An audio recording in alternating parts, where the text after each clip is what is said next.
Well, I must be doing something right since we're here together again. What's up, guys? We're at the 4th episode now and halfway to the make it or break it for podcasts. Before doing this, I hadn't realized that 8 episodes is the rumored marker that determines whether or not something like this is actually going to go somewhere. And since we're halfway there, I've been looking at the numbers, and I got to say thank you all. I guess I'm just shocked at where this is right now, and I can't imagine where in the hell this is going. But one thing I do know is that, yes, I am doing this because it's something I'm, passionate about, something I'm quickly falling in love with. But at the same time, in doing this, I'm realizing that more and more people every day are enjoying this just as much as I am. So one thing I didn't expect is how inspired I would be and more motivated I am now to do this. And for that, I thank you guys so much. I just want to give a little bit back now. It's not much. Everyone's got to start somewhere. But this episode, I'm going to give away a $25 Amazon gift card. So keep your ear holes open for those details. Now, I know you love Andy and I, but I've got an awesome new guest with me this time. Trevor Mell is in the hizzy, and this dude has a serious passion for racing sprint cars. And he has some awesome stuff to talk about. So let's go. You know what I heard? Spill it. I gotta know. I think it could be true. Can you believe what they just said? That can't be true. Tell me more. Have you heard? They said what? Do you believe everything you hear?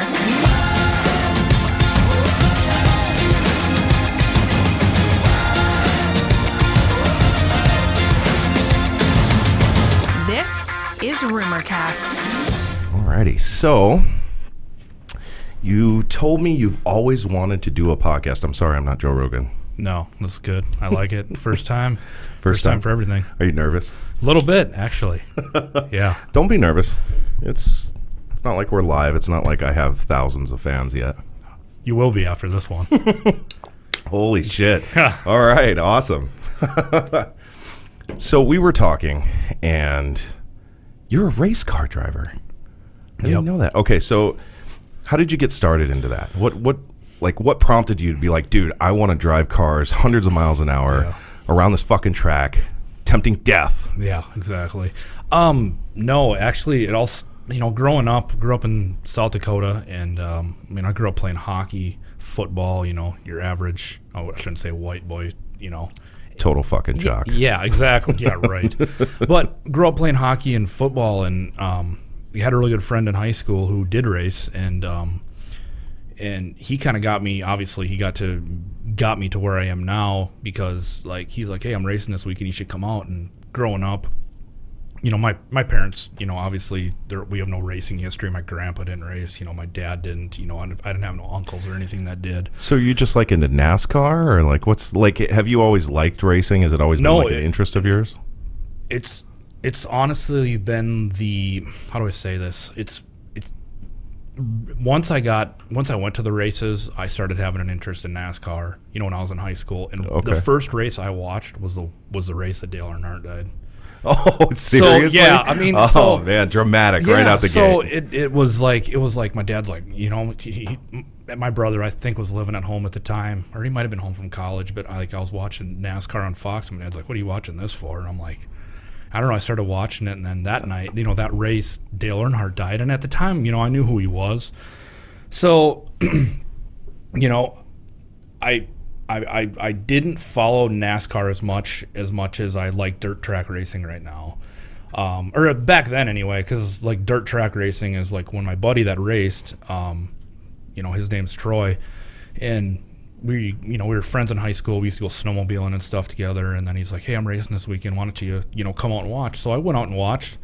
Troy raced snowmobile. Nope, sprint car. Sprint car. Yep. Okay. Yep. So we just rode snowmobiles just as buddies. We just go and farm the best fields. friend thing. Yeah. Did everything together. Yep. Okay. So anyway, there's a story I'll portray in this. It's a pretty good one, but go for it. No, go for it. We'll get back to the racing. That's the main topic. But yeah, tell me the story, man. So so my brother had a dirt bike, and I took it out, or I don't know, we were working on it or something in his garage, and of course he had girls over at his shop.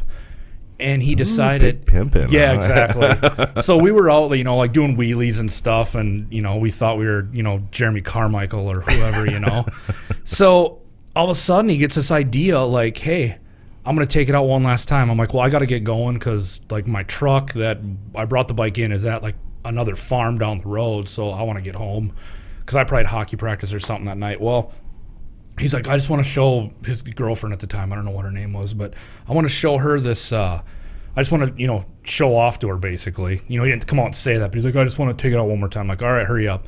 He goes out, like, I don't know, I can hear him, I can hear the motor, dirt bikes, it was a 2-stroke, so it was loud. It's that, windy, like, chainsaw sound. Okay, yeah. Yeah, oh, yeah. Just like, you're like, oh, God. So all of a sudden, he comes back and he's on his driveway. He's got a long paved driveway and he does a wheelie. Well, when he does this wheelie, he hits the power band, and on a power band on a dirt bike, it's almost like another power surge. Okay, so explain to me what this power band part is. So basically, on any 2-stroke, they have what they call a power band, and it's basically where the motor kind of really amps up in power. Okay. Is this involuntary? This isn't something that you yourself trigger. This is just like once you crank down hard enough on it, it just kicks in. It kicks in. Yep. So it's like a reverse governor. Yep, absolutely. Okay. So he hits the power band, does a wheelie. Well, he panics, doesn't stop. He goes through his garage door, his dad's garage door, and sets the bike down. And he's got his sunglasses. Of course, why would we wear helmets? Great concept. Of course, he's got his Oakleys on. Like, one of them's like sticking in the side of his head. Yeah, like punctured in his head. Well, yeah, it's like sticking there, and he's like, oh, he's like, get the bike up, get the bike up. I'm like, no, Troy, are you okay? And he's like, my dad is gonna kill me, and I'm like, yeah, he probably will. So. Did you take him to the hospital? Like, no, he's one of those guys where he's like, I'm cool, brush it off, man. So then he. It was, oh my God, I still remember that. And every time I talk to his dad, he always brings that up. And That's so funny. He brings it up too. So anyway, pick up the bike. He's kind of like laying there. He's like, the peg like went into his leg because, of course, we were wearing like low-cut Vans back then or whatever. Of course, yeah. Yeah, so Jinko jeans. Oh my God, yeah, I had that phase too, unfortunately. Yeah, no, not quite. But anyway, it went into his foot. He was... he wasn't crying at all, but, I'm like, oh, my God, the garage door, there's pieces laying everywhere. And, like, his race car that he drives is right next to, like, this dirt bike, basically. And he's like, I was, like, inches away from running into my car, and he probably would have killed himself. Oh, probably. So, but the garage door kind of set the mood. So, all of a sudden, we see this vehicle pull in, and it's his dad. And so right after it happened? Yep, oh, my God, the timing. Yeah, so then all of a sudden, I'm like, oh, man. I was like, his dad is going to lose it, probably on me because I had the dirt bike. I hopped on it, and nothing really happened to it. I bet he got out that car just like, well, not going to do that again, are you? Well, so I got on the bike right away, I had a helmet, of course. I had a helmet, put the helmet on, went back, and I was like, if I see you at school tomorrow, I know your dad didn't kill you. Right. So then the next day. So how old were you? 16. Oh, okay, all right. So then the next day at school, we all, we thought we were cool, and we all had like assigned parking spots. Well, we had our own parking spots, and if you parked there, we'd fold your mirrors in. No, not really. Just childish pranks. Yeah, oh, absolutely. Like, we'd park this far away from them. And so the next day at school, I saw him pull up. I'm like, oh, thank God Troy's here. He gets out of the car, and he's limping. He's like, my dad says I can't go racing this weekend. I'm like, nah, I know your dad. You're in a points race, and you'll be racing. He goes, I can't even get in my car, Trevor. You don't realize, like for me to get in the car, like, I got to use my ankle, and it takes me like an hour to get in there. Ooh. Long story short, he did end up racing that weekend. No shit. Yeah, he had to, his dad made him pay for the garage door and repaint the garage too. So hell yeah. So there's a sign to good parenting. Oh jeez, yeah. You fucked it up, you fix it. Yeah. So it was it was that was one crazy thing that kind of tied. That's not why I wanted to race, seeing him go through a garage door by any means, right. But no, getting back into racing, I went and watched him, and then I started kind of knowing some people that were there from school, and then I got to meet more people. And then one day he's like, "Hey, I need help in the pits. Why don't you come down and I'll show you a few things." And at the time, I didn't know anything. And if you're familiar with racing, on our helmets, doesn't matter if it's any type of dirt track. If you race a stock car, modified, late model, sprint car, we have tear-offs. So basically, when the mud gets on them, you tear them off. This is On the sprint, yeah. So I should have actually brought my helmet so I could show you. But yeah, basically on the helmet, there's there's a film. It's a plastic film that goes over your kind of like when visor. you buy something new and you peel the plastic Absolutely. off of it? But see, like when you race, like when I go out for a race for a feature, I'll put 20 tear-offs on, and and when they get full of mud, you tear them off. Do they come in just singles or like a 5-pack? Yeah, they or come. Like They come in like a 20-pack, and trust me. So, they, but I mean, they have, is the 20-pack like they're all attached to each other? You just put it on your helmet. No, you can. They are all attached to each other, but you can peel them off individually if you want. Now, I will say they have racing optics has made a huge improvement, because when I started racing, what tear-offs were, if you put 5 on, you could barely see through it because it was foggy, and you could see light, you could see the lights and there was glare. Now it's like you're looking normal. Okay, so at that point in time, what was like the maximum that you would put on? Back in the day? Yeah. Oh man, if you had 12 on, you're pushing your luck. No shit. I mean, yeah, like you're like. Would you need 12? Like. Oh yeah, I mean, because seriously, see what people don't realize is, if you start behind cars, that's where the mud's coming. It's from their tires. It's coming up on your car. So if you're starting in the back, you're getting. What about the fucking windshield? You don't have windshields in sprint cars. That's no. Nothing, we have a rock screen. Oh shit. So yeah, no, and sometimes guys don't even have that. I do, just because guys have like almost lost their head because of it, because a rock comes through. But yeah, we don't have. I mean, any dirt track, they don't have windshields. Like modifieds, hobby stocks, late models, there's no windshield. It's all open. Okay. So if you start in the back, you're gonna get kicked with mud. So if I'm starting 2 or 3 rows back, like on a heat race, and the track's muddy, we call wet, or heavy muddy. I'm ready to start pulling when that green flag drops, like right away. Because, no shit. Yeah, because, you lose one right out the gate. Oh, well, yeah. Otherwise, you can't see. Oh, I suppose. So, shit. And the worst part is like there's been times where I've been out in front and I can't. I go to grab it and I can't find it. So then I'll get pissed and I'll just grab the whole stack and rip them all off. Well, what the fuck if somebody gets in front of you? Oh exactly. My God. So then you got this like array of tear-offs just kind of floating in your car, and you're like, oh fuck.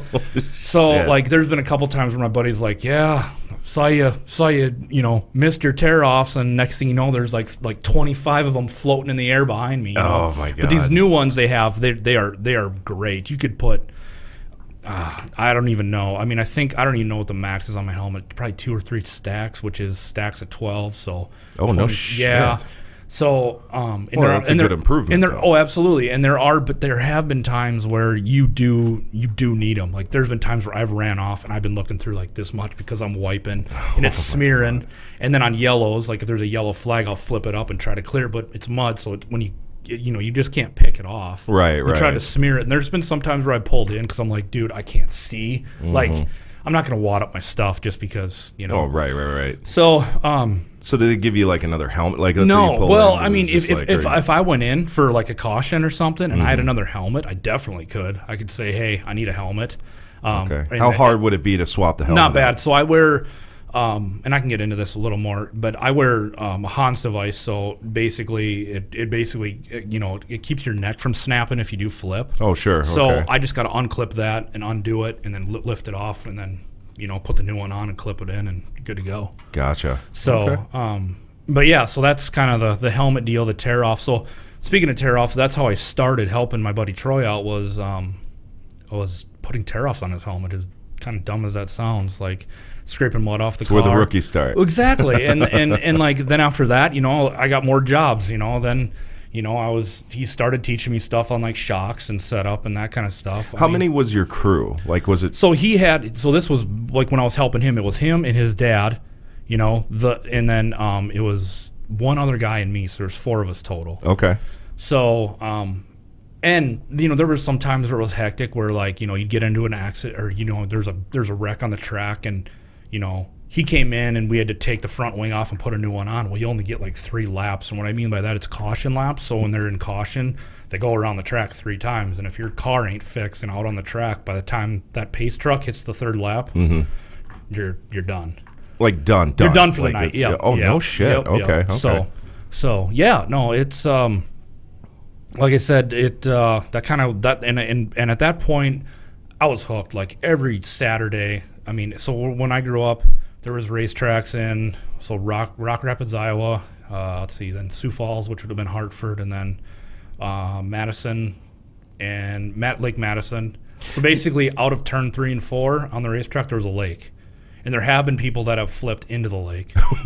Yeah. Shit. But the problem is... Just like gone like straight off the track and flew and just or went cartwheeling down the backstretch and ended up flipping into the lake. Shit. So, but the problem is that track closed down. Hartford's track closed down, but they're either getting it... They're building it back up or kind of revamping it, putting new... Are these tracks, are they all... How do I ask this? Are they all a part of like for lack of a better... No sanctioning or anything? Like so there wasn't like a tournament or okay. No. So basically, like I said, Rock Rapids, this is when I was in high school, so we had Rock Rapids, which was about an hour from home.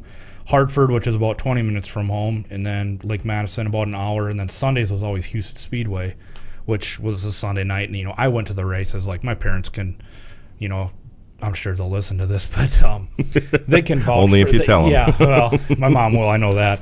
But like I would. Do you want to say anything to your mom? Oh, hi, Mom. I would do anything to get back Sundays. Like if we had a family outing, it was always like I'm going. My parents were like, "Oh, he's going to the races." They're probably like, "What is wrong with this kid?" Do they think you're crazy for doing this? Probably. Because I'm sure people have asked them because there hasn't been like any racing history anywhere in our family, and unfortunately, I don't know if I'm the kid that likes to race and take risks, and Well, I'm sure your mom is like, "Well, I just want you to live your dream, honey." Well, yeah, kind of. But unfortunately, I suppose a lot of people think after when you're in high school and it's time to grow up and get a job and all that kind of stuff. Obviously, if somebody asked me to, go racing for a living, I'd probably consider it. But at this point in time, I guess I don't see that happening. You never know though. Sure. But me and my wife are pretty established where we're at in Harwood, and we like what we do, and kind of a weekend warrior with the racing stuff. So is she just as much into it as you are? Yeah. So basically. The number on my car, I'm number 1, and then it's 1A. Well, no surprise there. Yeah, no, right, yeah. So my number's 1, and then it's AJ, so it's 1AJ, and the AJ is her initials. Oh. So yeah, and we're both into it. So, and actually, I met her at the racetrack when we were in high school. So, she worked. Wow, how long have you two been together? Boy, she's gonna kill me if I don't remember this. Ooh, did I just put you on the spot? No, that's all right. We just had our coming up on our anniversary. We'll be married 11 years, but we dated since high school. Look at this romance story brewing here. Yeah, nice. Yeah. No, so it's been going good. Awesome. And she supports me. She does a great job. So she was already into kind of like this racing scene. Well, she wasn't really much into the racing scene. She just worked at the racetrack. She worked at concession stands, and then she liked racing. Her family. Look at that! Look at the jock picking up the cheerleaders. Yeah, right. And she was a cheerleader too. Oh, was she really? Yep, Seriously? Yep, oh my God, the irony is thick. Yeah. So, yeah, no, it worked out. It all worked out. And she knew I liked racing, and so basically going back to helping my buddy Troy out. Once I kept helping him out for a couple of years, I always was like, God, I really want to try this, and obviously. So right before you get to that marker where you started driving, what were you doing in the pit? Like, were you doing everything, mechanics? Like, yeah, for the most part, I was. I guess I don't know what happens in a pit stop in these. No, like we don't really have like pit stops. It's like, so for sprint cars, it depends. Like, this was 360 racing, and Troy did get a 410, but normally you have like hot laps where they go out and you can test your car out, see how it's handling. Sure. And then they have time trials. You go out, you get 2 laps by yourself on the track. The fastest lap, they kind of go in order of where you line up in the heat race. Qualifying. Yeah. Yep. Okay. Yep. And then from that, you go heat races. And then from heat races, you then depends on the car count is and how you finish in your heat race. Depends on if there'll be a B feature or you'll make it right to the A. B feature means they call it the B feature, last chance showdown, or LCQ, last chance qualifier. Sure. The top 4 from that feature will go to the A main. Okay. So, So how many laps total are we talking about? back then it was 18, now it's up to 25. Okay. Oh, okay. So we're not talking like the No, 8500 God, no. here or Yeah, like anything. 200 Okay. laps, and you need a bathroom break and all that kind of stuff. So, Gotcha. Okay. but basically, going back to what I was saying, at the time when I decided to, want to go on my own, it was, I was more involved. There's nights where I'd go there. I'd go to Troy's shop. He'd wreck a car one night. We'd have another car together the next morning. We'd work through the night. What's the dollar? You just literally sat here and said that. So yeah, we'd wreck a car one night, and next day we'd have another car. What's the dollar amount we're talking about here? Like if you wreck a car that's irreparable. Yeah, basically, I mean, it really depends on how bad you wreck it. The big thing with sprint cars is the frames. If they get bent, you're out of luck. So how do I say this? The consumable parts on a sprint car. Sure. Your front axles and that kind of stuff. Some of them can be good where you can transfer them to another car. Sure. And there are times where the whole thing is junk. Like I've seen, race cars that the motors broke. I mean, it took everything with it. But back then, it was basically the frame. So we'd pull another frame down, take off the good parts, put on, And how much does a frame go for these things? Back then, I mean, it depends. If you're going new, you're at, just for a basic frame, you're going anywhere from, what was it? Back then it was probably $5,000. But No shit. Yeah, but I mean, Wow. a lot of guys would get used ones because nothing's wrong with them. Sure. But because I'm not. As long as it's not bent. Absolutely. Is it straight? Yes. Perfect. It's good. Yeah. So, and I have used my car, the frame I have now is a 2016. It's been checked, and nothing wrong with it. I mean, if I had the money, would I need a brand new one? I mean, was it going to help me? I mean, when I get to that level where I need new frames, then we'll go down that avenue. But right now, I got to be a better driver to get to that level where it's like, hey, I need to order a new frame because this one right now. Because once I get it working, get a feel for it, because every frame's different, you're fine. You're So in the par with frame will everybody. completely change, depending on the style of frame that you get, will completely change how the vehicle drives. Yep. Okay. I mean, for the most part, You, in perspective of you, It as depends a on driver, it depends like on you how you get drive the used car. to Yeah. the car, Yeah. and then if you Yep. make a change, you could notice the change. Absolutely. And then Okay, some okay. cars are different. Some are, some drive different, and some, Sure. But anyway, yeah. So at that time, I would basically just, I was helping him out, and then finally we got to talking, and he's like, "Well, I got a spare car that I'm not going to use. If you can find a motor, you can turn some laps." So I went out and bought a motor, which I basically put all my money into, and it was nothing special, but it was decent for around there. And they basically gave me a car to drive, and for like a whole season, and I did all the maintenance on it. And so I really got to thank Troy and Nick for that, because that's kind of how I got started, which got the ball rolling. And then at that time, God, I would have been 21 or 22, and I had like 2 sponsors, and one, a couple of them are some pretty close friends, but I didn't have. Now, when you say sponsors, who was sponsoring your car? Like, what do you mean? Like what? Were these like local businesses? Yeah, Were like these- one was okay, one was a okay. consulting company, and then Okay. and then I don't know if I had like a painting company or something. So too. Tide wasn't on the phone with you. No, like- no. Like I didn't. God, that would have been great. I You know, always right? dream. You're like, God, is this Exactly. Is this Lowe's calling right now? Exactly. So I didn't have a lot of sponsor dollars. So obviously at that time, I was spending dollars and making dimes. And at one point, I was like, I can't go on anymore, and and do this because. And I tried to get sponsors. I remember like getting I put a suit on, go and talk to a few people just to, see if, that would be an avenue they'd want to advertise in. Sure. And and I got told no, which was totally, hey, what worst they can say is no. Right.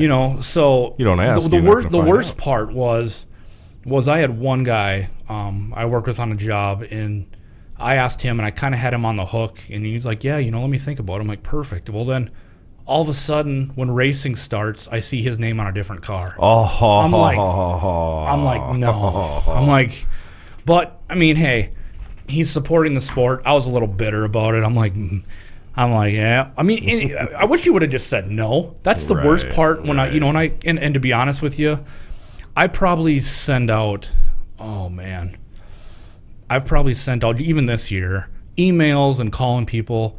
I've probably done, 60 to 85 emails. A lot of them I don't get, I don't get a response back. Sure. Some I do, like, hey, what pricing packages, do you want to put together? And I'll, say, well, we can meet, and I go through them.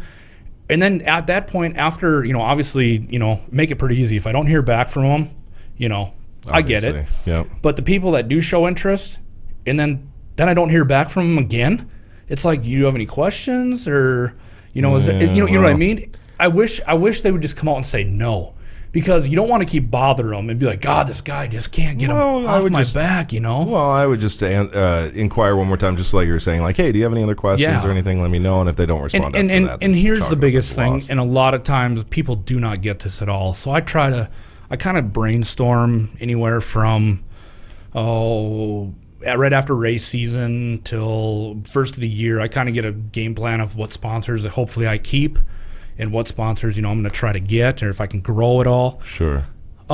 What's the total number of sponsors that you have? I'll get back to that, but I don't want to lose where I'm going with this. Sure. So basically, once I kind of get all that put together, I try to get everybody to commit before like January. Well, before February or March. Reason being is I like to get my car, the lettering done on it, and I like to get it all done at once, because vinyl guys, it doesn't matter who they are, they're usually busy, they're swamped, and I try to get it all in one and done, one shot. Let's do this. Sure. Sometimes, and I've had good luck. The vinyl guy I'm working with now has been great, and in the past they've been great too. But once you get it done, and then try to get more done, or try to get more like hey, I picked up another sponsor, I need a sticker made, or they hate when they say stickers, so another decal made. Decal, yeah. So I need another decal made. It's like pulling teeth, honest to God. Like, it's like, and it's one, I get it. They're like, what do you want? One sticker? I got to print out, and so I try to get, and that's what people don't get is I try to, it's like, and a lot of people are like, God, it's still snowing out. What's you worried about going racing for? It's like, no, I want to be ahead of the game. Yeah, explain you know what that. I mean? Like, when does race season start? Next week, but I mean, not for me. I'm hoping to be out. Well, right. But but next week would be down in Knoxville, Iowa. So end of April is usually when the season starts. Yep. And what kind of time frame are you looking at where you have to prep before race season starts? It starts 3 months. Oh, it starts as soon as race season gets over with. Okay. You know what I mean? And what I mean by that is, for me anyway, I pull my rear ends out. I send them off to get checked, and by checked I mean there's a guy down in Iowa. He does a great job. He'll magnaflux them.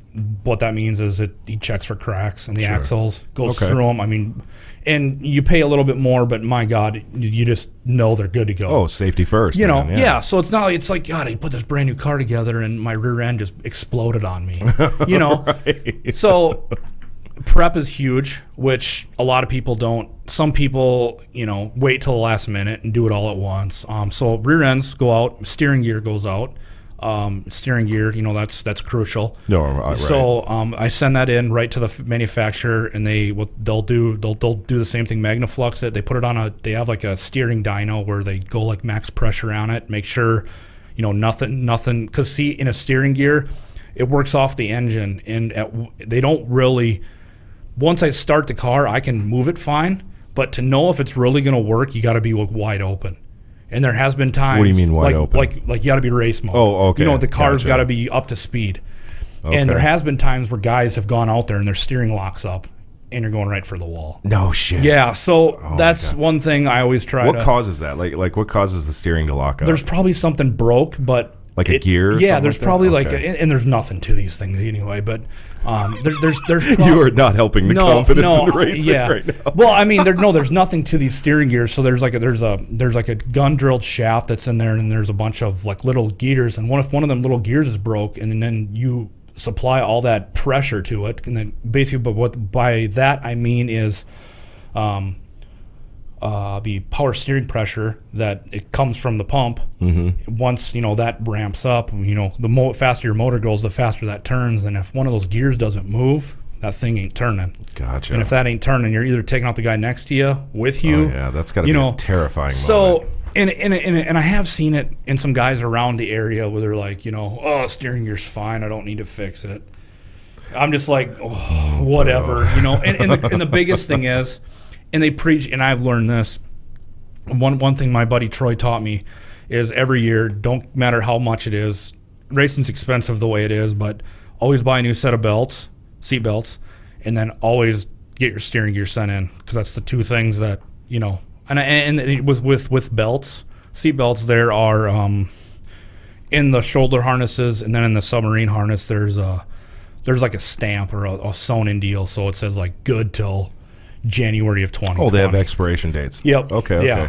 So, but anyway, no, every year I try to get new belts just because, if you do flip, they do stretch. Oh, yeah. So, and the same with steering gears. A lot of guys, like, if they flip, they're like, oh, it's fine. It moves fine. I'm like, oh, God. Yeah. So that ain't me. And if I got to line up next to them after the first race back, I'll probably step back, or I'll probably just hang back a little bit just to make sure that they can make the turns. Yeah, absolutely.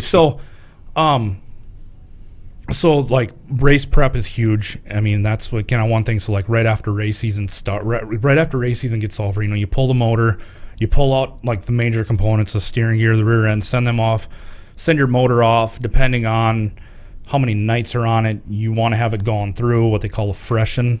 We always say we freshen our motors, and basically by that, is that like a tune-up? Yeah, like, I mean, unfortunately, layman's terms. Unfortunately, God, is it more than a tune-up? You get all the way down to the pistons. They'll take it all down to a bare block. Damn. They'll magnaflux the block. You always put new pistons in every year.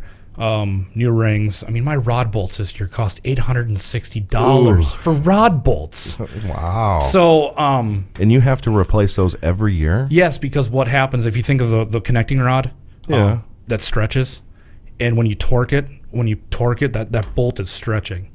No shit. So you want to. I mean, that's one thing. Now, what about the pistons themselves? Pistons themselves, I mean, these engines we're revving the piss out of them, so they're. So it's a heat issue, is what it is. Well, like yeah, and I mean, we're running the razor's edge on a lot of this stuff, so it's like, you know what, put a new set of pistons in. If the rods are good, we'll keep the connecting rods, the crank, the cam, have the pumps gone through. So I mean, it is a process, and I always try to stay ahead of the game, and get that off right away, because everybody's got the same mentality. As soon as racing is done, all these engine builders get busy. So I want to get mine down there ahead of time, get it, gone through, let me know if there is something bad so I can plan for it. Right, there's nothing worse than all of a sudden having oh yeah, by the way, you send your motor off in January and you want to race in April. No, you're cutting it close. Like these. How long does the season go for? April to September. Okay. So come October, those. Yeah, I mean, there's probably. I mean, the World of Outlaws go till November. What's World of Outlaws? World of Outlaws. It's like the professional sprint cars. Okay. They're the pros. You got Donnie Schatz. He's a Fargo native here. Okay. He's 10-time champion. So. No kidding. Yeah. You guys buddies? You like best friends? Like, is he your mentor, your peer? No. Hero? I look up to him. Though. I mean, I don't think he knows who I am at all. Which is totally fine. But one thing I've been told, have you raced against him? Yes, I did in Grand Forks and Fargo. And I raced against Tony Stewart. He was, when I went to Knoxville last year, he was in the C main or D main. There was like 60 cars there. It was insane. And is he another champion too? He's a NASCAR champion. He's a NASCAR champion. Yep, oh my God. How does it feel to race against that? Well, it was pretty cool, like going out there and I was like right beside him. But then, you know, when I was done, I was like, well, I can always say I raced against Tony Stewart, you know. And Were you like on the track, like, God damn, this guy's good? No, I mean, he's really good. I mean, he's very good. And of course, Knoxville is a half mile, and it was my first time there, so I didn't do the best, but I didn't really have, you know, really big expectations to, you know, go and set the world on fire. I just want to get laps under my belt because that's how I'm going to get better. Okay, you know, of course. more laps. I mean, Experience. Yeah, absolutely. So that's the reason why I decided to go down there, which was on a whim. But it worked out. My buddy Casey came down, and he had another buddy come down and help out, and you know, we had a great time. I didn't make the main show, but you know, I was there, so it was all right, good. Man. Yeah. So, getting back to Donnie Schatz, no, like I do look up to him. He's great, and he's probably the cleanest driver out there. And I was told by one pretty good crew chief once that if you want to kind of see how Donnie races, just follow him in hot laps and just see where he goes in the car, you know, and then you just kind of follow his line to see what he's looking at, you know. Yeah. So that helped. I mean, that right there. I mean, even anybody fast, it doesn't have to be him. Somebody that's, you know, really doing good, follow him in hot laps and, you know, see where they're running, how their car, if you're keeping up with them, if they're pulling away, you know, then you can work on stuff. Then you can kind of gauge where you're at. Look at you, Days of Thunder over here. Yeah, Days of Thunder. Jesus. Yeah, I know. That was a name plug, wasn't it? That was a good movie. I still watch it. Do you really? Yeah, Colt Trickle. Oh, shit. So, tell me more about how your wife got involved in this. Like, how is she helping you with the cars? Is she absolutely. helping you? Yeah, she's a gearhead, just like you. No, she ain't a gearhead. You know, she. This is what my wife does. I get done working on the car. This was bad last year. I worked quite a bit, so I was, you know, pulling some late nights working on the car. She was so kind enough to wake up and help me push the car in on a Thursday night to load it in the trailer, because you know it's only me and this car is. I mean, and here's the thing. There's one night I was like, I can load this car by myself. It took me 3 tries where the car would go up the trailer and come down. You just wouldn't make it right that little. I just couldn't gauge it enough, and I took a running start. And I'm dripping with sweat. Finally, I'm like, I don't want to wake my wife up. Finally, I was like, honey, do you mind coming out? Oh yeah, no problem. She came out. We pushed it in. We ratchet strapped it down, good to go. So damn, that's love right there. Yeah. What time of night are we talking about on this? Well, see, she works at a hospital, so she's up pretty darn early. So I mean, it was 10 o'clock, which she was already sleeping by. Oh man, so, that's love. And usually I have neighbors that have been really good to come over and help me too. But I'm hoping this year, with the current job I have, I mean, my car will be loaded like on a Wednesday, and I'll have all my maintenance done, not wait until the last minute to get it done. So yeah, no, she does help out. And there are times where, you know, she works really hard too, and you know, there are times where, you know, I'll be racing and she'll stay at home and either watch me online, because you can get the feed from like online where Speed Shift TV does it, World of Outlaws. Yep. Okay. And then like World of Outlaws does it, and that's through Dirt Vision. There's a subscription you can buy. So there has been times where she'll watch online, and then we do have somebody in Grand Forks when I do run up there that does Facebook Live. Oh, okay. Which they're under an alias name, so the track doesn't find out, and you know, because basically that's like people are like, oh God, people just don't advertise that. People just stay at home and not come to the races now. But the best part is like my mom gets to watch it. She watches it. My wife watches it, so it's like, this is great. So like if that person doesn't do the broadcast that night, you know, they're kind of left in the dark. You can watch it. They have an app, it's called Race Monitor, where you can look at my lap times. Okay. And kind of see where I'm stacking up. Yeah. And my dad watches that all the time, you know.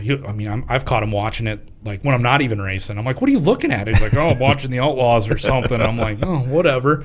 So but no, wife does, she works hard. There have been times where she's like, you know what, I'm just going to stay home, you know, and, you know, we have 2 dogs, and she just stays at home, watches me on Facebook Live. She'll text me after my heat race. Good job. And, you know, she's been a great supporter. That's awesome. And, yeah, she's been a good, there have been times where it's like, you know, this sucks. And then she'll kind of comment too. She's like, yeah, the car didn't look like it was working that well. And I'm like, yeah, we're trying a few things. And there has been times where I thought I did really bad. And she's like, no, you looked really good. So she gives me, some good criticism, not totally where, constructive. Absolutely. So stuff I need to work on.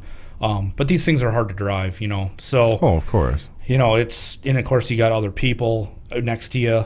So it all plays. How many people is your team? In like my team itself, or like for your car? For my car, usually, because I imagine you have people that go with you to the so track. I have one of my really good friends, Jason, and then my buddy Dustin in Grand Forks. He helps out a ton. So it's usually those two, and then if my dad comes on, he's around too. He likes to just kind of be there and be in the trailer and kind of shoot the shit with everybody else. I know he's gotten to know some of the racers, so he goes over and raises them up. So we have a good time, and the help I do have, they do a good job. They're pretty new.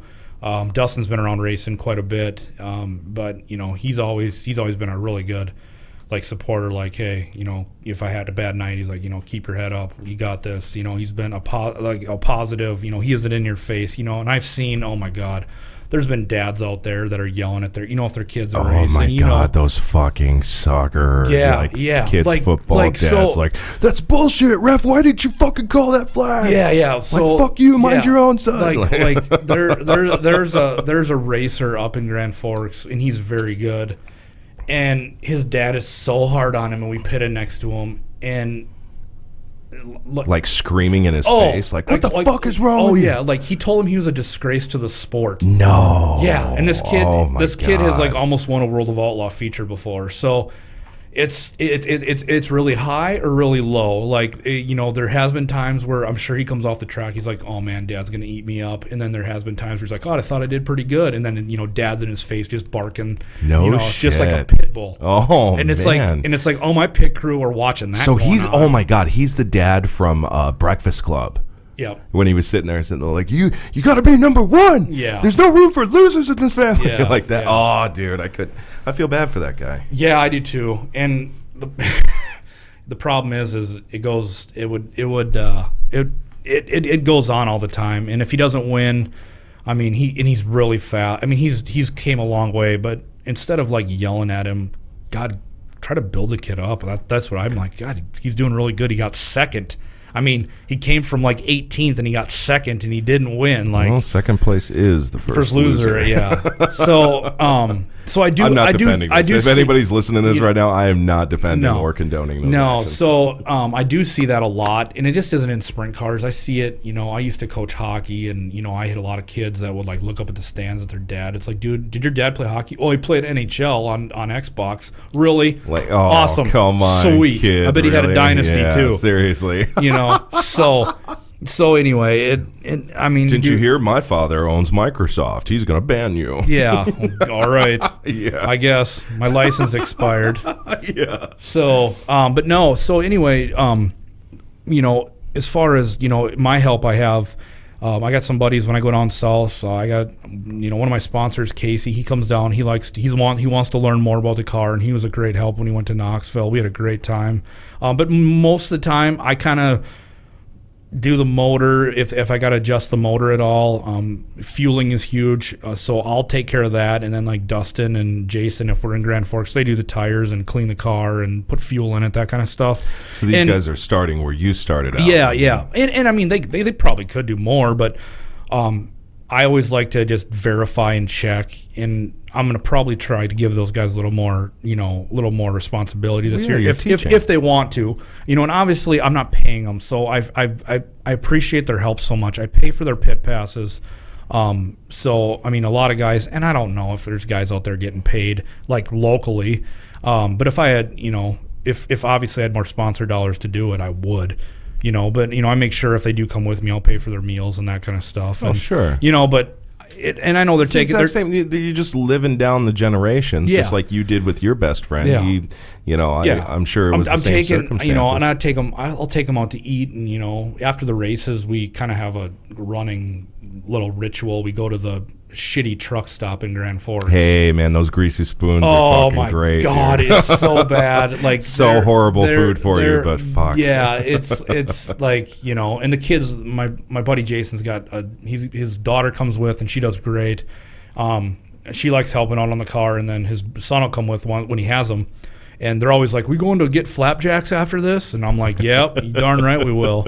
And of course, like the waitresses start to like realize, they're like, "Oh, you want mellow yellow, 2 waters?" It's like, okay. Oh yeah, for sure, man. Those truck stop servers, man, they know their shit. They're on their game. Yeah. So, but anyway, that's kind of a ritual we do, and I make sure I'll take them out to eat, and like I said, they're taking time out of their day to help me out, so I kind of want to pay them back as much as I can, without actually paying them. If I got to that point where I did have abundant amount of sponsor dollars, I would definitely, make it worth their while for, give them a percentage of what I made or whatever.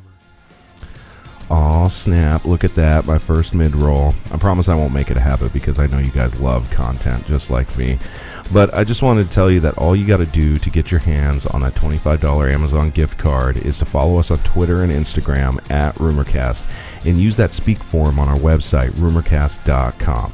You do all 3 and that gift card could be yours, boo-boo, but we ain't stopping now. Here we go. So if somebody wants to sponsor you, do they just email you? Like, no, I mean, there's multiple ways. I can get messaged on. I mean, I've been messaged on Facebook. I've had people email me. But I mean, what's the name of your team or your car? Well, it's just under Trevor Mell Racing. Okay, basically. Gotcha. So I do have a Facebook page. It's been down for a while, but I'm kind of redoing it because I got different design and that kind of stuff. And I don't know if I'm going to go with somebody to manage it for me, or because there are some people out there that just learn to do it yourself. You can pay. Yeah, but I could help you out. I mean, it's easy. I know it's easy, but maintaining it. Like after the races, like my mind's in racing. I don't have time to be like, finish 5th in my heat race. What about wifey? That sounds like something. Yeah, she could probably do it. I'm sorry, sweetheart. Yeah, no. I didn't mean to just volunteer you for some shit. Yeah. So, but anyway, that I never thought of that. But I have been so much but I think now. This year I'm probably gonna have one of my guys, get on my page and do like a Facebook Live, like when my heat race is up. Because the problem is the person that did it in Grand Forks did a phenomenal job, but they'd always get the front of the field. Oh, sure. They didn't get the other 26 cars in the back. Right. So it's like, there I think I saw him. And then, if there's a red flag, my mom's probably flipping out. Red flag means like there's a bad wreck, and it means you stop. Sure. So as long as my car isn't upside down, I'm fine. Right. So anyway, as far as my help goes, that's kind of how, I only got usually 2 to 3 guys. I do have a small 4-wheeler that my buddies will help me. We got to push start them, so they'll push me up to the line, and they'll, we'll get pushed off by push trucks. So, and I do have, an enclosed trailer with spare parts, fuel, tires, that kind of stuff. So, they help me out a lot. This year I've been kind of putting in some long hours in the shop just because, I do it by myself and I enjoy it, and I want to continue to do it because it's kind of something I like doing, and it gets my mind off. Not that work's stressful, but just it's just something else that I've always liked to do and learn different. And I've learned a lot about motors since I first started. I sometimes I even surprise myself, but I try to take care of all my own motor maintenance and oil change and all that kind of stuff. And sure. If there is an issue, I do try to, if something's not working or something breaks, those guys are there to help me. But through the week, I'm a one-man band, so I'm washing the car, maintenance in it. Some days it gets to be, there's some days where it's like, oh my God, it's 95 out and I gotta go wash my car, and it's brutal. And then I'm like, by that time I'm like mowing the lawn and whatever else. So, sure. But no, it's something. My wife, she's a great supporter, and my dad, he comes with, and I think at times he worries about me racing. But in the same aspect, I know my mom likes coming and watching me race, and I got some family that come watch me too. So it has been, a pretty good family. My brother comes once in a while. He's got 3 kids that keep him busy. But, when they come, I got them all T-shirts last year. So they all like to come, and they ask me, they're like, you bringing your race car down, Trevor, Uncle Trevor? I'm like, no. But back to the sponsor deal. No, I try to, I don't really say like hit up, but I try to approach, good friends that I've built a good relationship with, and a lot of people, and I think I see it all the time. A lot of people, will complain, "Oh, sponsors are hard to get. Sponsors are hard to get." I don't feel that they're hard to get. It's just you got to get to their level.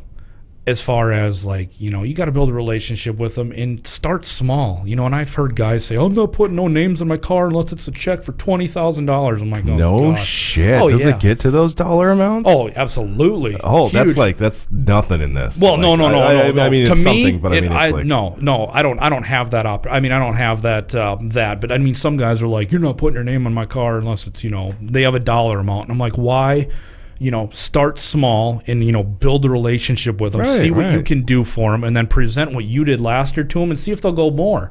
If they'll say, "Hey, you know what? This year was tough for me business-wise. Sure. I'm just going to give you what I gave you last year." Perfect. So why would you turn down anything? Oh, right. You know exactly. what I mean? You have supporters. So yes, yeah. So some people that does kind of grind my gears. Because some people will complain, it's like, "Oh, if they don't give me $5-10 grand, they ain't even worth getting." It's like, no, any little bit helps in this game. I don't care if they said, "Hey, you know what? I can't give you money, but I can give you a case of pop every week." Perfect. I got something to put in my cooler, water, and some guys get beer sponsorships, which is great. Unfortunately, a lot of us have to either race the next day or go to work or whatever. So. You really, at this day and age where I'm at in my life, I don't really like to tie one on that heavy because I got to go we got to go get flapjacks, and I don't want to be drunk there.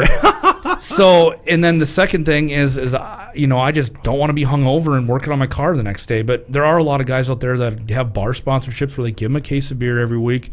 Perfect.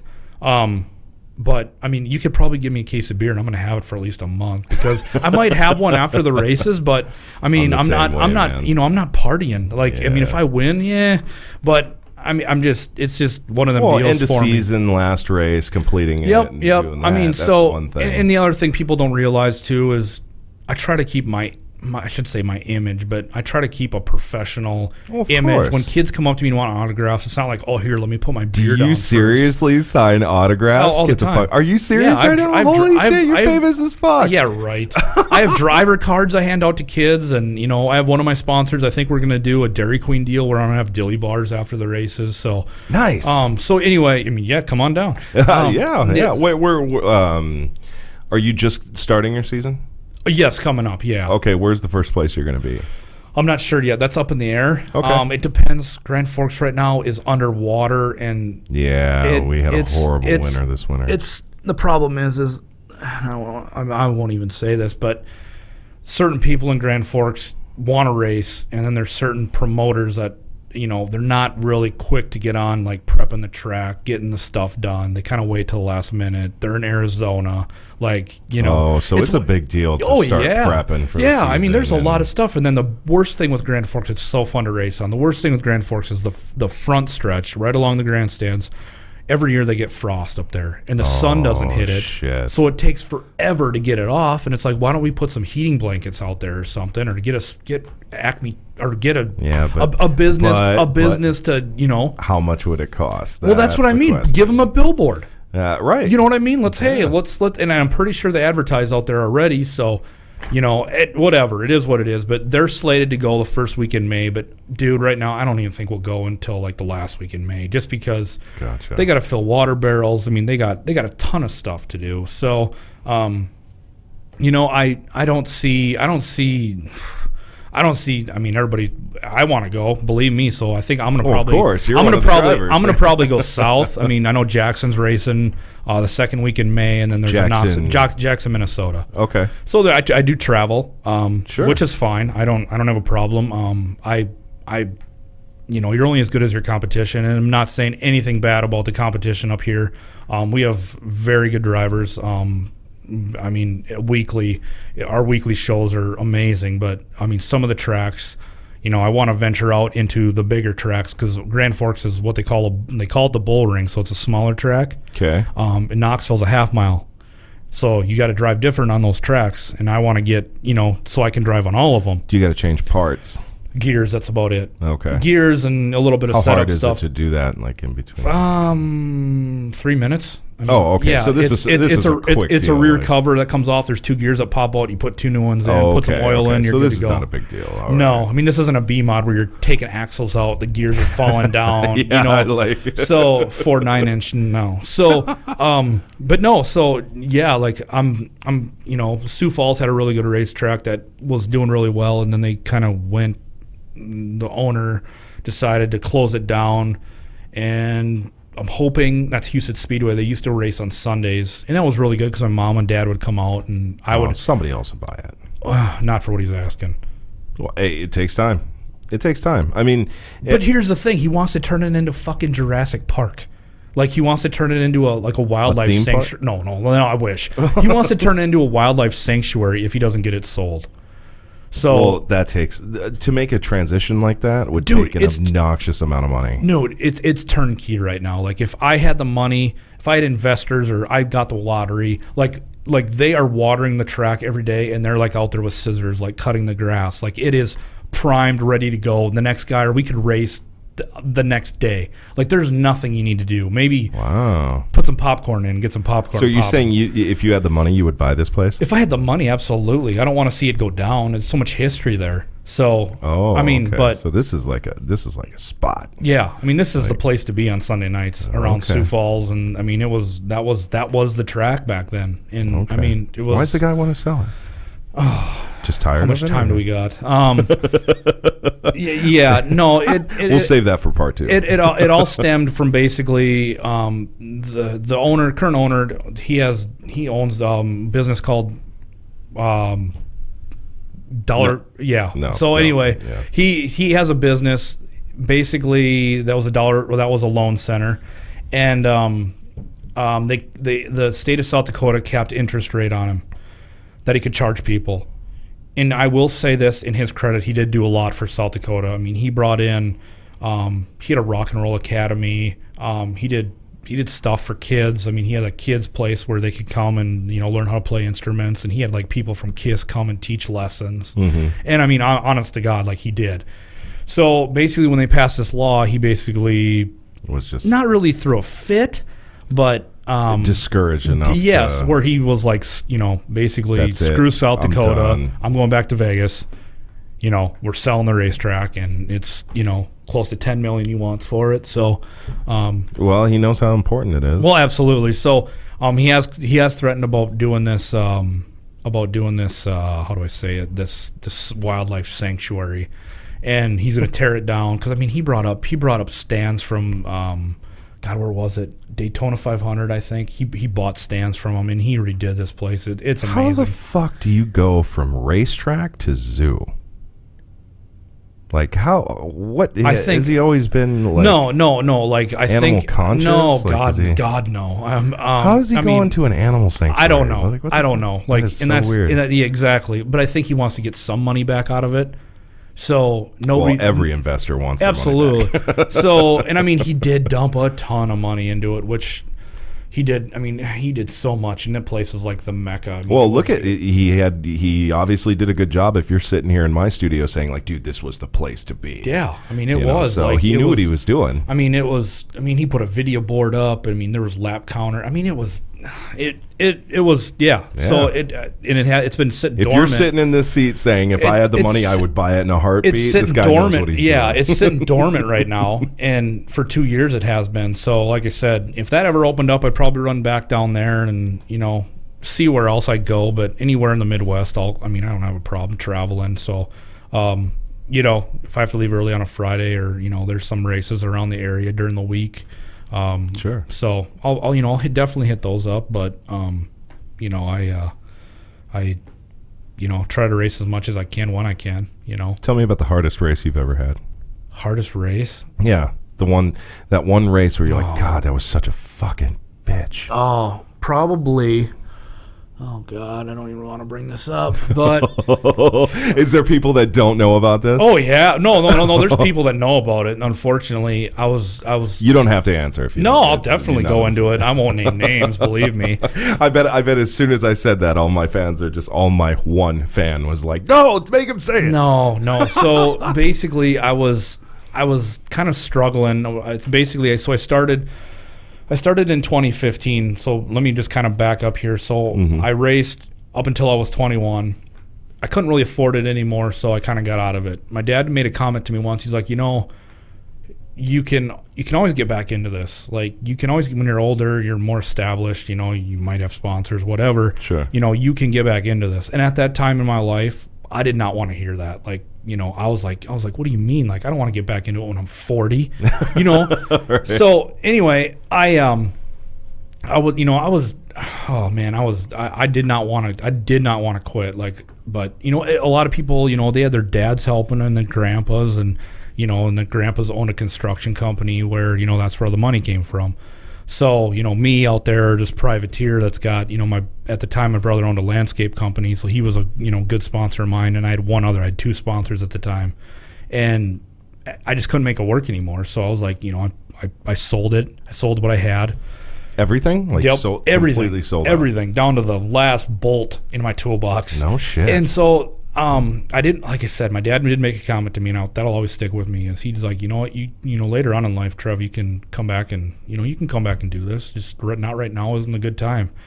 And at the time, I didn't want to hear it. So, like, unfortunately, like, I had to take a little break from racing, which, like, it's almost like drinking. Like, you can't be around people that are drinking if you don't drink, So, I mean, it was a drug. Like, I every weekend I needed to go.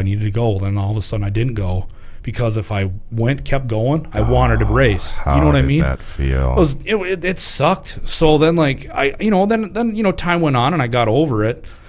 Ended up moving to Grand Forks because I was in Sioux Falls at the time, and my wife was finishing her nursing school in North Dakota there. So, which whatever. So I moved up there, and at that time we were engaged to get married, and I was 22, 23 at the time, and I knew that racing was huge up in Grand Forks. Well, then I kind of got to know a few people, and they're like, hey, come out and help us, Sure. And I'm like, so now you're back in the pit. Yeah, now I'm back, and I got the needle in my arm again. The rubber band's on. Found another IV bag. Yeah, exactly. So, so no, it then that's kind of where it all started. I helped a few guys out, and my one guy up there let me hot lap his car, and I'm like, okay, I still got the itch. I feel that's why I keep going, is because I feel like I haven't, how do I say this? I haven't like hit that point in racing where it's like, all right, you know what? I've given it everything I've got. I'm done. I haven't hit that wall yet. Yeah. So anyway, my buddy Jeff let me hot lap his car, and he's like, and I went out there and did okay, and I was like, I want to do this again. Well, so at that time, I'm new to the town. It isn't like I know a lot of people. I basically helped a few people out and kind of went dormant there for a while, and I started getting into. I was pretty big for about sort of probably about 5, 6. It was more than that. 8 or 9 years. I was really big into snowmobiles. I went out west to Montana snowmobiling. Oh no shit. Yep. So you would have been good friends with one of my previous bosses. He'd love going out to like Montana and Wyoming. Yep. We'd go hit up Cook City and Togety and all that stuff, and I loved it, and I still do. But unfortunately, I got to pick one or the other, and obviously I can race more than I can go snowmobiling. So that's true. But anyway, so long story short, I was kind of dormant there for a while. Then in 2015, Houston Speedway was under their previous owner, and I ran into him at a swap meet, and he's like, hey, we're going to start this. It's a 305 class, and what 305 is a 305 engine. It's basically a cheaper way to get into racing, basically. Okay. So I started doing that, and then I was like, God, I was looking at it, I'm like, God, this is kind of something I could probably do. So then I ended up found a decent motor for really cheap, and my buddy Troy at the time that got me started, I ended up buying all his stuff from him. So Troy's out. He's done. Yep. How long has Troy been done? He's been done since 2010, I suppose. So he hit that wall and was just like, no. He didn't hit the wall or the garage door. Oh. Right, exactly. No, yeah. no. Did he hit another garage door? He's God, like, fuck it, I'm done. no, That's it. This is bullshit. No, so no, he didn't hit. No, so basically at that point in his life, he was busy with work. He's an awesome mechanic. So he's a truck mechanic now for diesels and stuff. So he basically, he kind of just threw in the towel. I mean, he had a great career. Does he still go to the races? And no, not anymore. Because I mean, that's kind of what a lot of racers do. Once they're done, they want to be away from it because they got to. You know what I mean? Yeah, otherwise, it's like, oh, I want to get back in it. You know what I mean? Yeah. So Anyway. No. So I ended up buying all of his stuff, which was really good at the time, and they gave me a great deal on it. Ran that for 2 years, so I ended up racing so this is how crazy I was. Sundays, I would drive down to Sioux Falls. I'd race in Sioux Falls and then drive back to Fargo, work on Monday morning, get home at like 2 or 3. Oh, shit. So yeah, it was cool. My mom was freaking out because, a lot of times I would go drive down by myself. My buddies from Sioux Falls would come help me in the pits, and I'd drive home by myself again. Oh, my God. But, dude, I had my own little, ritual. I'd stop at the gas station in Aberdeen. Slam and a bunch of Red Bull. Red Bull kickstarts, And then the best part was I put a DVD player in my truck. Oh, nice, yeah. So then, and it wasn't like I was kicked back watching a matinee at the theater. Oh, right, exactly. I had like Hot Tub Time Machine playing while I'm driving down the road, and I'm just listening basically. Oh yeah, no, I know exactly what you're so it's talking like about, what, and a lot of people are like, God, that's a great idea, and it's It was at the time, but now ever since I found podcasting, that is the best fucking thing for the road. My God, is that so anyway, no, but anyway, so then I bought a DVD player, put it in my truck, and God, was it awesome. So my mom's like, you're watching DVDs going down the road? I'm like, no, just listening, Mom. Yeah. So no, it was good. So basically that kind of kept me going. But then getting back to, so I started doing this 305 deal. I did it for 2 years, my second year out. And I'm just kind of getting back to what you said earlier about one race. I wish I could have taken back. Wish you could take back. Well, right, my actions weren't the best that night. Oh, fucking A, dude, tell me a story. So I'm heat race, we go out, and I'm horrible. I'm taking the fence down. I'm all crossed up, and I'm like, God, I got to figure this car out. The track was kind of changing. Hold on. What do you mean? So basically, what I mean by that, the car wasn't turning. Usually on a sprint car, when you go down the track, you go in the corner, the car should turn. You want to keep the car as straight as possible because the more arm movement, the more you slow down. Okay. I'll have to give you kind of a 101 here. So feature time comes up. I start on the pole, which pole means I'm number one. No shit. Oh yeah. Oh, okay. And the bad part was every race that year I started on the pole and I'd always go backwards. I'd lead for 5-6 laps, I'd go back. Well, all of a sudden feature comes and I'm like, I didn't change nothing to the car. I might have taken air out of the tire, and I'm like, I'm shooting from the hip here. So I'm like, well, let's do it. So I go out there, I take the green, I'm racing with the guy next to me. And I can see him. And in a sprint car, you don't look over. You can just kind of see the peripheral. I see his front wing. I'm giving him room. I'm not cutting him off. And we're racing hard. Well, something happens to him. He goes out. I'm leading. And all of a sudden, there's 8 laps left. I'm like, holy shit, I'm still in the lead. And then all of a sudden, there's 5 laps left. I'm like, because going down the backstretch, I can look up at the scoreboard and see who's behind. Sure. I shouldn't look, but I did. Right. And I'm like, oh God, there's 3 laps left. All of a sudden, the white flag comes out, and I'm going into turn 1. I get through the turn fine. I go into turn 3 and 4, and the guy behind me takes me out. Roll crash. No, I didn't, and I don't know how I didn't. I still to this day have not watched the video because I don't want to see it. But he took me out. I saved it. I ended up finishing 3rd. But the problem is the guy that took me out was not the guy that won. And so after the race, I drove my car into victory lane, where the guy had his that won, and kind of nudged him. And I got out of the car and kind of started a melee. Wait, why? Why? Because I thought he was the one that took me out.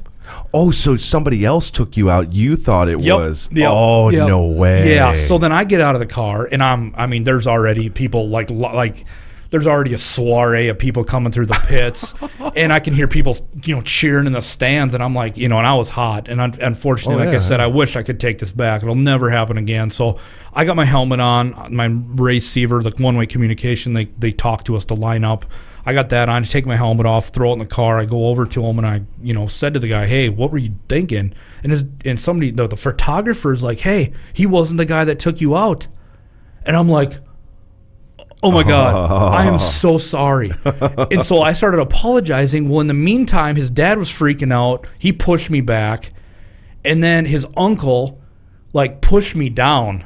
And at that time, I snapped. And I threw a haymaker at him. Mm-hmm. And I connected. And I heard the crowd cheer.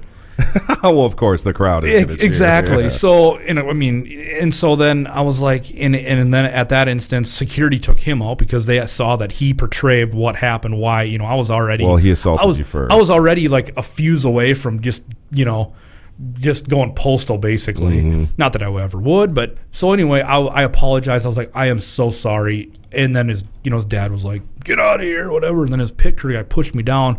I hit him. And then a whole melee started, and I pushed the car back to the pits. I got disqualified that night, and then the kid that did take me out was walking over to me, and I was like, turn around, go away. I don't even want to look at you right now. I don't even want to hear why you would have taken me out. You were not going to pass me, and if you're going to drive through me, you're not going to drive through me ever again. So I just told him, I said, turn around, I don't even want to talk to you. And I still haven't talked to him to this day because of it. So then I got DQ'd. And then, of course, social media blew up.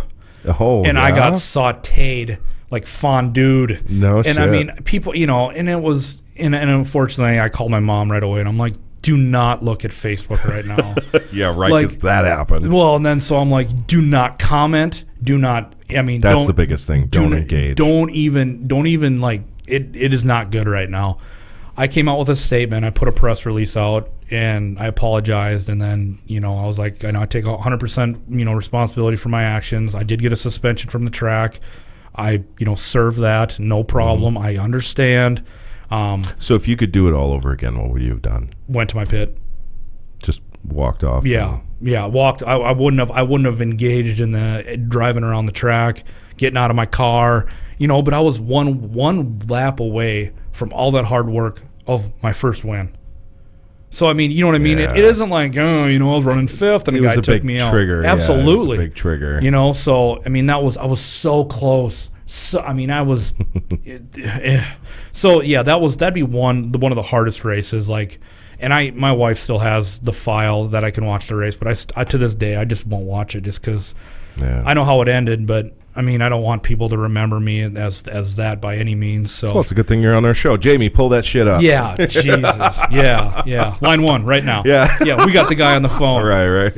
So fucking no, Joe Rogan. Yeah, Jamie, pull that up. Yeah. So no, but I guess that was probably the one of the hardest races. After that, I was like breaking down. It was a good humbling moment for you. Yeah, I mean, I was at that time, just with work and stuff. Do you still carry that guilt? How long ago was that? Just year-wise, how many years ago was that? What are you in 2019? That would have been 3 years ago.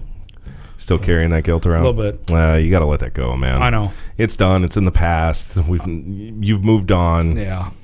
Just got to push forward. Yeah. You learned your lesson. Oh man, paid your dues. And the other thing that people don't realize, and obviously I realize it, is I had sponsors on the car, and they probably didn't want to see this. I didn't even think about this that. Guy down there just throwing a temper tantrum. Well, now you know, man. Exactly. Next time you just gotta fucking walk away. So even if you are right there was a next to guy in Jackson, I remember, and he was throwing flower pots at the at the flag guy. What? Yeah. Are you flower serious? pots. This is a racer? Yeah, racer. Where the fuck did he get flower pots from? They were I don't know, landscaping around the so they're like sitting around the track, and he's going to get them and fucking even them. No, I think they were flower pots by Victory Lane or something. I don't know. Oh my god! Fuck you, Tulip! Bam! Yeah. All of a sudden, even imagine he was throwing flower pots, and I mean, so as a racer, I mean, if younger kids are listening to this, I mean, if you want to have a positive impact and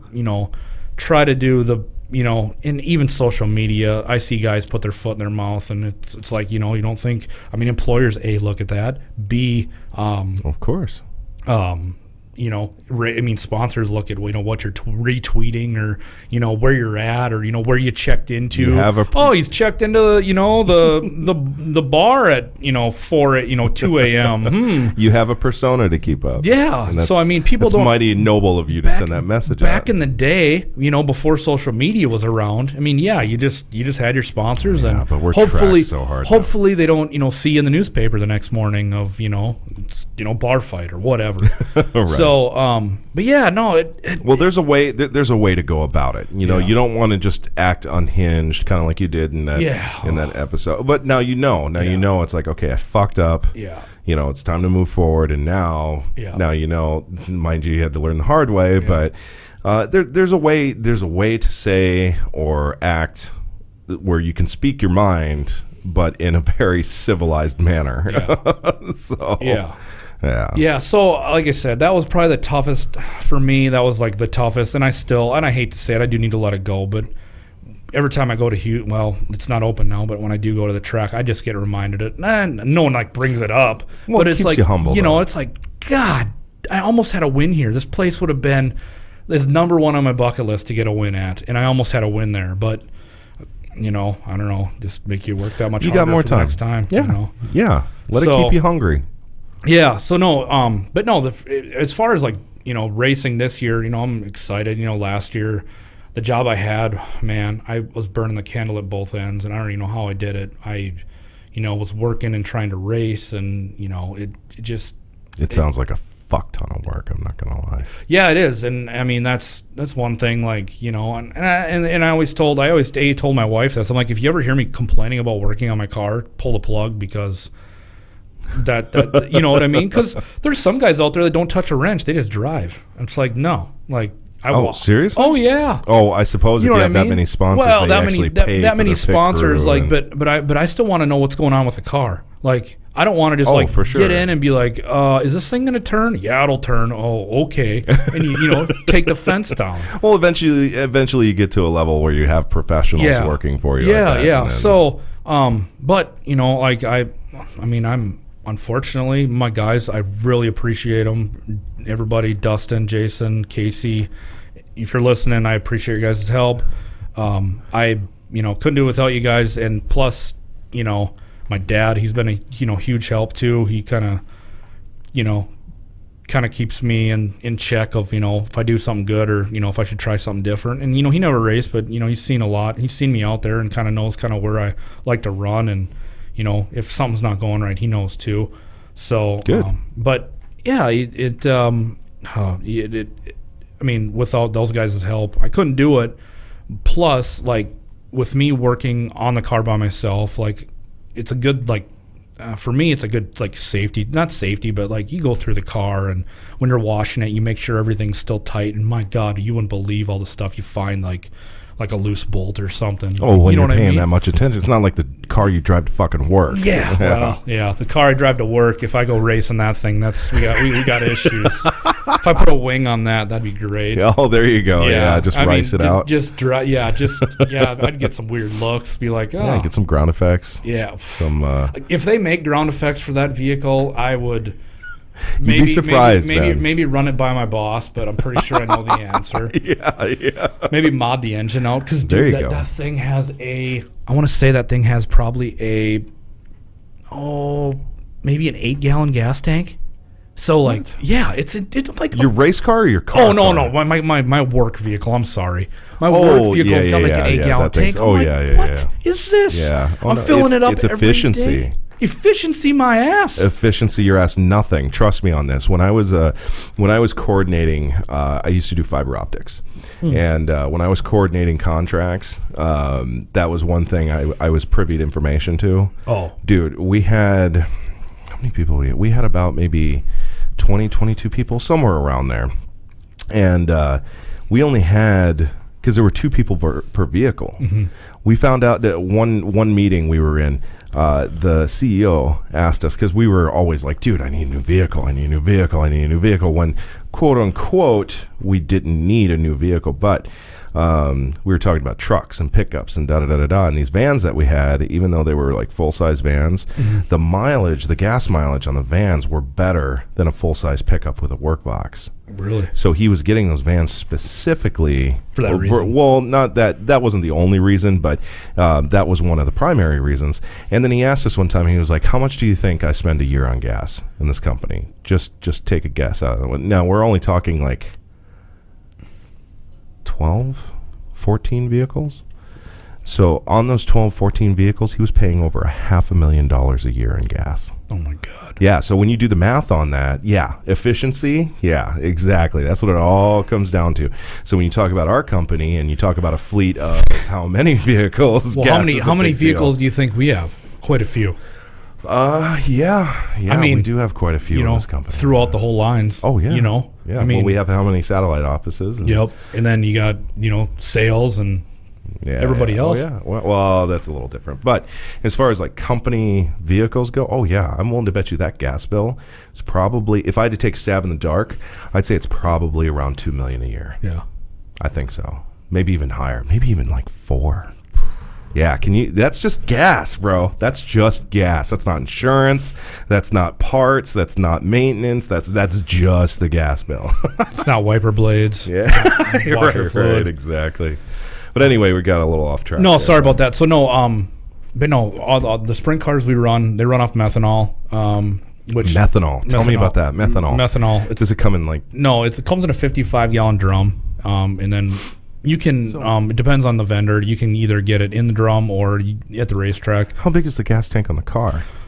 Our fuel cells are 28 gallons. They make a 24, a 28, and a 33. 33s are for bigger tracks, but I don't know. I have 28 gallon, and a lot of times there has been a few times where my buddy Jason was like, dude, I thought you were going to run out of fuel. Like, because the reason why is because we have, like, let's say we race for 10 laps and then we have a caution. Somebody spins off out of the track. We're still going around. So we're still burning fuel. Gotcha. So you got to play that into effect. There's been a lot of guys that have lost races because they ran out of fuel. No shit. And I told my guys, I'm like, dude, whatever we do, if I'm ever in a decent finishing position, fill this thing up to the top. I don't care if you overfill it, sorry. So when you start the race, you're at a full tank. For the feature, absolutely. I mean, you're close. We're within a few inches of the top. Okay. I'd rather be safe than sorry because, right. You know what I mean? For sure. So I mean, we're burning quite a bit, and it's something else, I guess. But yeah. So is your wife going to get pissed at me if I ask you what was your worst accident? Have you ever rolled the car? No, in the worst, yeah. I've done it twice. The first one, my mom was there, and like present. Yeah, she was in the stands, and it was in the feature. It was in Arlington and Minnesota. And what was the speed? How fast were you going? Oh, that's a big track. I have no idea. I was probably pushing 80, 85. Okay. I was just coming into the corner and I bicycled it and went tumbling. So wait. What happened? What caused you to tumble? The guy in front of me started going sideways instead of. But that's what you do, though, right? Well, you drift around the turns. Kind of, yeah. If you really look at it, yeah, you do. Because what's the specific type of car you drive again? What's a sprint car. A sprint car. Yep. Okay. So is this the sprint cars where you got the wing on top? Yeah. And then the front wing. And then you fishtail into the turns. Yep. Yeah. Okay. Yeah, it's sort of like drifting, but the object of sprint car racing, you're not really throwing. You try not to throw the car. What I mean by that is you're not really pitching it into the corner. You want to make it do it on its own, and you just kind of counter steer it. Oh, I gotcha. Okay, but anyway, that's what I was doing, and the track was dry. And what I mean by that, I mean for everybody that doesn't know, between dirt tracks, you have wet, which is like muddy, or heavy. People will say if it's heavy, it's got moisture to it. That means you have traction. If it's dry, you're basically on ice. It's your tires are just spinning. It's that much worse. Oh yeah, I mean it's not worse, but it's just a different form of driving. You're using your brakes more. So a muddy track gives you more friction or traction. Oh yeah, absolutely. Really? Yeah, you're getting some wicked speed if the track's wet. Interesting. Yep. Okay. So but in front of you. Yeah. It's the guy in front of me. He kind of got all squirrely, and I didn't want to hit him, so I hit the brakes a little too hard, and I got pitched sideways, and my right rear tire caught in the bead popped, and it just started. I just went flipping. I flipped twice. Oh, so your tire blew out from the... Yeah, from when I turned, yeah. I kind of just pitched it, and I shouldn't have. I just panicked kind of because I didn't want to. Sure. I don't want to hit anybody else on It was purpose. like one of those moments where it's like split second, like... Yeah, okay. kind of, and it's it's like I just turned quick, and I mean it was a hard hit. I mean I kind of got my bell rung, and I played hockey, so I'm pretty sure, and I've talked with my parents about this, but back in the day, I played with a concussion easily. I mean, like those are not to be fucked around. Not at all. And like back then, they're like, "Mel, you all right?" Yep. All right, keep going. Yeah, keep going.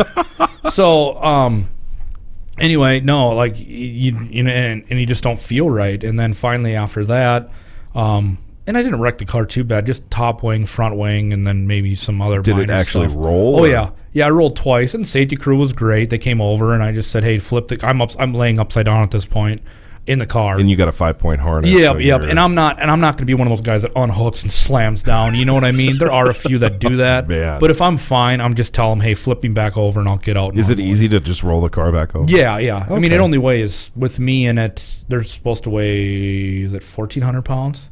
Oh, that ain't so bad. No. So 14 or 12, I'm not even sure. I should probably look that up. And you got like a roll cage? Yeah, So it's absolutely. like- I have a yeah. full containment seat. So, Okay. I mean, that's one of the huge things, which... So because of the roll cage, I mean, how much damage is actually being caused when they roll you back over? Oh, nothing. Like, you're not going to, like, ruin a frame by them rolling you over. Okay. But anyway, so I that was the one. And then the second one, what happened this last year, not really quite sure what the guy was thinking that ran into me, but he right away the green flag dropped. I was going into 1 and 2. I was just keeping my peace, and I wasn't making any moves yet because I'm one of those guys that likes to see how everything's playing out before I start slicing and dicing. Get to know your drivers. Well, yeah, there's a few out there where you don't even. I mean, and I was probably that way too. But I try to.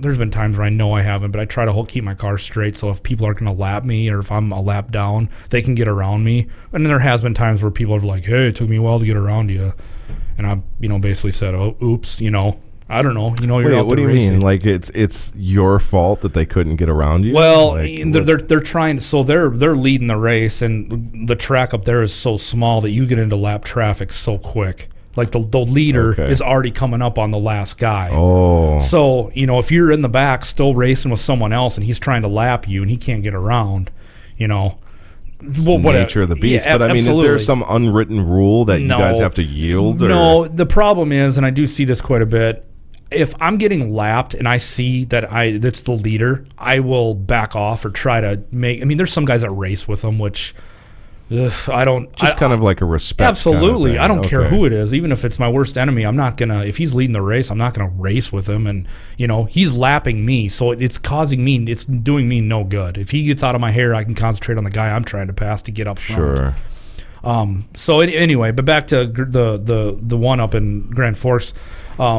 A green flag dropped. I was going into 1 and 2, and then all of a sudden I kind of got ran over. And, Ran over? Well, yeah, he ran over the top wing and my front axle, and when my front axle, we ran over that. So what did he just like turn into you? Yep. And just like kind of, from what I recall. Just from monster trucked your yeah, ass. Yeah, basically. That's a good way of putting it. And so when he ran over me, he broke my front axle, which obviously connects the two tires, and that Right. dropped. Oh. Tire dug in, and I took a pretty hard tumble. And I mean, I'm pretty sure I'm pretty sure I had a concussion, but I went in and got checked out, and I was fine. I just was sensitive to light, and I was kind of dazed. And one of my buddies that helps me out boxes, and he's like, dude, you're acting like you're punch drunk. Like, I was just kind of like goofy, just kind of laughing and giggling on my, and I'm like, so now is there the guy that ran you over, is there some kind of punishment in place? Like what is there? No, he claims that someone got out squirrely in front of him and he had to duck down. Right. I'm not talking about that. Oh, specific for him kid. that ran over me. No. I'm just asking in general. Like Yep. when stuff like that happens, is it analyzed and like, hey, look, you fucked up, you've got to pay the price, kind of thing? No, it should be, but I mean, there has been some worse ones that have happened in the past where guys will literally they've tried to do what it's called a slide job in sprint cars, where you come down lower and you slide in front of them to take the lead. Okay. And they miscalculate and they take their front axle out and they go flying.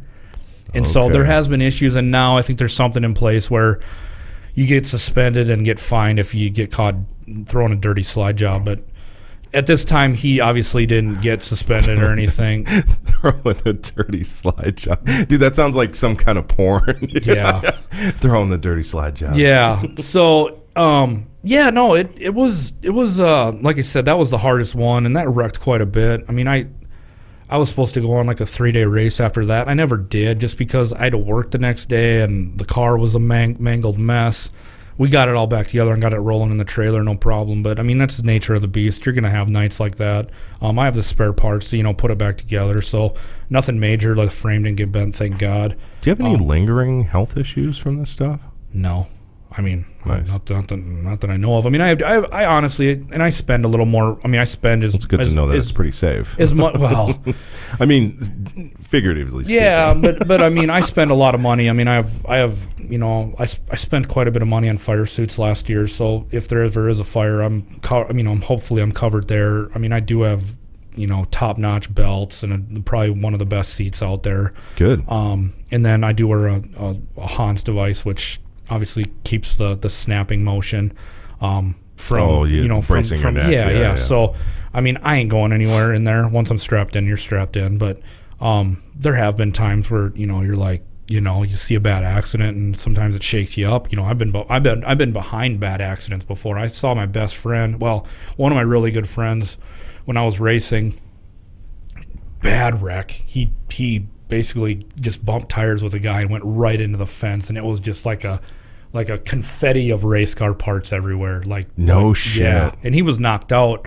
And like I was right behind him, and I just saw him lay down like this. He was like sleeping on the steering wheel. Was he okay? Oh yeah, he was fine, but he got a concussion, and he had great safety equipment too. He just got knocked the fuck out. Yeah, I mean that was bad. Like that's got to be one of the top ones that. You ever seen anybody get like seriously injured where they called out the ambulance and this surgery? I mean, the problem is, and unfortunately, they're trying to make the sport safer. As last year, sprint car racing, 2 guys died racing. No shit. Yeah. This was last year? So, I mean, there have been some, they have been doing some safety implements. They've changed our chassis around now where they did some support bracing so the cage won't collapse, come down on us. Oh, okay. So, I mean, obviously in racing, they're trying to make everything lighter and faster, but at some point, it's all chrome moly tubing. So, I mean, the welds are always good. I mean, the car manufacturer I run, they're top notch. I never worry about getting in and be like, God, I hope these welds hold. You know what I mean? Right. So, we're not welding in Grandpa's farm, just, throwing it on the jig and, putting something together. So yeah, it is. I mean, there has been some guys that, have been paralyzed and that kind of stuff. So, I don't know. It's, you hate to see that stuff happen, but, of course. I mean, I don't know what else you can do safety wise, but so. It's crazy. So yeah, no. Other than that, I try to be the safest I can and drive clean and good. There has been times and we've had instances there's been a few tracks out there that actually there's only one track that does not have proper safety personnel on hand. Don't name that off. No, God, no, I won't. But I mean, dude, they got a guy in a station wagon that is supposedly an EMT. Oh man, does he at least have the proper medical equipment? I don't know. They said there's a backboard in there, and there's and I'm like, and I'm just like, you know what? With everything that's happened, I don't care what kind of racing it is. Here's the real question: did you still race that track? I did last year, unfortunately, but I won't anymore after what's happened. I mean, we kind of, as a group, our sanctioning body basically said, if you can't have proper safety, fire department there, I mean, that kind of stuff, we can't come. I mean, because oh yeah, seriously. I don't care what racing it is. If it's go-kart racing, my God, they got ambulances at the go-kart track out here. Exactly. No problem. Why can't we get it out there? So safety first. Unfortunately, you do see that, and obviously there has been issues where people just pack up and leave, and I'm that one. So, Well, is it worth dying? Exactly. That's the question. Yeah. I mean, anything can happen, obviously. So, all right. Well, how do sponsors get a hold of you? What's your email address? Or website or plug your shit right now. Obviously, just like everyone else, always have sponsor or marketing opportunities available. I'll have my Facebook page up, Trevor Mell Racing, and then is that trevormellracing.com? Nope, just Trevor Mell Racing on Facebook. Oh, on Facebook. Just on Facebook. I don't have a web page. Okay. But I mean, and then I do have an email address, Trevor_Mell@midco.net. And you can shoot me an email if you just have questions. I do have a pretty good portfolio I put together. And just any questions. I mean, people, sometimes, I almost think they're afraid to, it isn't like anything. Like I said, anything helps. When I talked earlier, anything as far as, getting started, any contributing can make any budget work. How much is it going to cost to put my decal on your car? Nothing. Nothing? No. I'll give you $20. All right. I've got decals right behind me. Do you really? Yeah. Oh, sweet. So yeah, I'll give you $20. Yeah, that'd be. I mean, every little bit helps. That'd be great. Yeah. No, like I said, it's and I do try to promote myself, and I do have some sponsors I do have my car on display for. So I mean, if that's ever anything they want to do or want to get a hold of me, definitely something to throw around and see what avenue they want to take and see if we can work something out. Well, you're gonna fucking win this year, right? That's why these sponsors need to get a hold of you, right? Absolutely, right? Yeah. That's right. You're gonna fucking take it down. Yeah. So I'm talking about. Get amped up. You just yeah, that's right, Phil. Yeah. Well, Trev, it was good having you on today, man. I'm definitely gonna have you back in here. Absolutely. But, let's do like a mid-season or. Let's do something. Yeah, I don't know, 100% or sure, after the first race. If I'm still walking, show up whenever you want. If you're still walking, Jesus Christ, your wife's gonna fucking kill me. Yeah, maybe have her on. Yeah, if you want to bring her in, I don't care. Yeah, get your asses in here. Yeah, get your asses in here. Yeah, get your asses in the studio and sit down. It's fucking bullshit.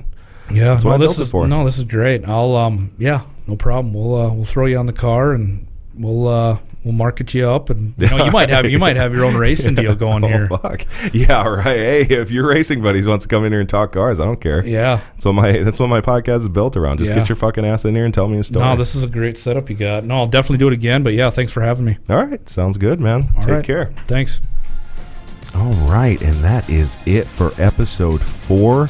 I'm loving it. I know you are too. I appreciate you guys listening. I love all of you.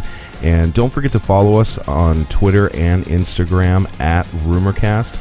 And I know that every one of you out there has a good story to tell, so don't be afraid to tell moi by going to rumorcast.com and jumping on that speak forum and say whatever the hell it is you've got to say to me. I'm always listening. Thanks, guys. Take care. We'll see you next time.